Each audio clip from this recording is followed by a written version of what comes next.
Hi there, and thanks for joining me to have a look at the relationship between Brazil, Russia, India, China and South Africa, also known as the BRICS. Today I'm joined by Carlos Braga, Professor of International Political Economy at IMD in Lausanne, Switzerland. So Carlos, recently we have seen a huge change in investor sentiment for emerging markets. Now this is due to the prospect of an end to quantitative easing in the US. So, do you think we will continue to see investors turning their backs against the EMs, and in particular the BRICS, on a more permanent basis? Well, to a certain extent, the global financial crisis can be summarized as a play into three acts. The first act, of course, was the collapse of several financial institutions like Lehman Brothers in the U.S. with implications for the whole world economy. But emerging markets were less affected by this initial shock.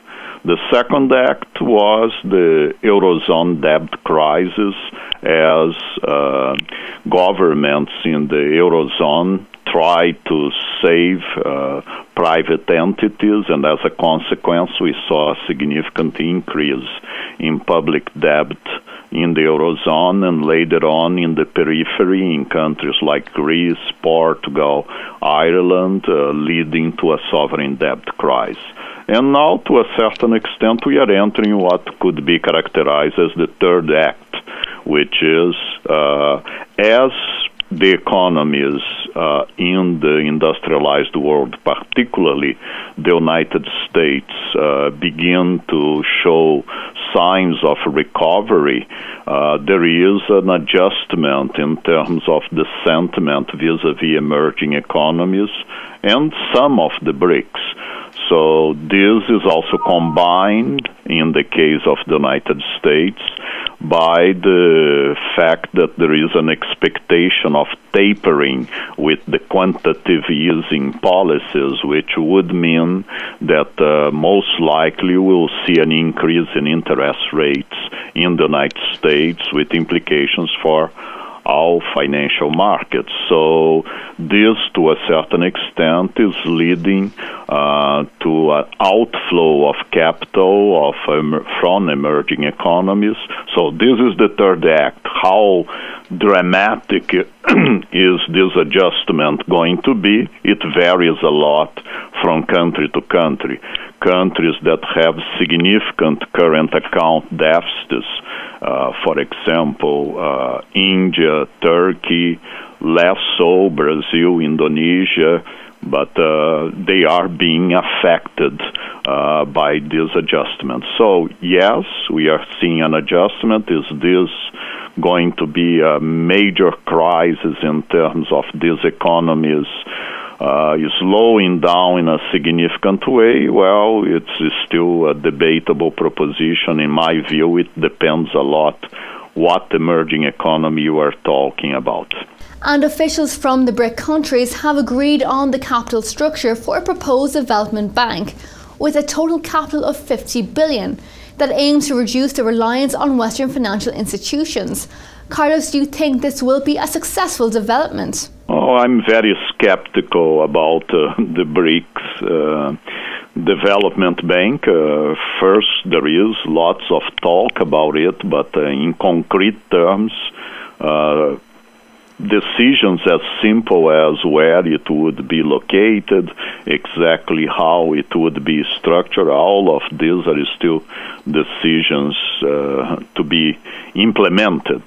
And the amount of capital and the kind of structure that you would have to create are major challenges, both for some of these economies, and moreover, it will not make a huge difference in terms of availability of long-term financing.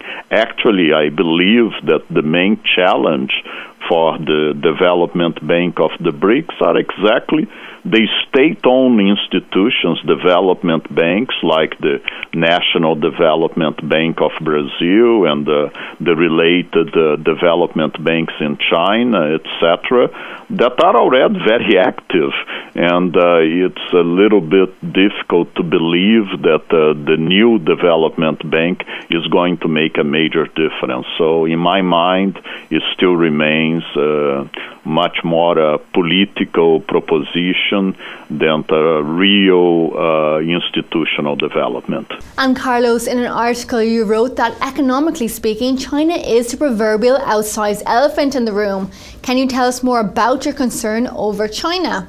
Well, this is part of exactly the problem in terms of the BRICS. We have unequal partners in terms of economic size. And China can accomplish most of its objectives without, let's say, the coalition per se. So the coalition, the BRICS, is a nice acronym. It has, no doubt, there has been some coalition in terms of common voice of these countries in organizations like the IMF and the World Bank. But to go to the next step, I would argue that the differences among these countries, be it in terms of economic size, structure, etc., are bigger than what unite them. So I do expect China to continue to be a very dynamic force in the world economy and to increase its presence in developing economies around the world through foreign direct investment, through financing, and to a certain extent, countries like Brazil will also increase their presence in the world stage. Will they act as a coalition? I have my doubts about this. It will be on a case-by-case basis. And again, as I said, China is the elephant in the room. And if we look at the conflict in Syria, South Africa has expressed it opposes Western military intervention. And it's actually calling the other BRIC countries for support in resisting UN pressure.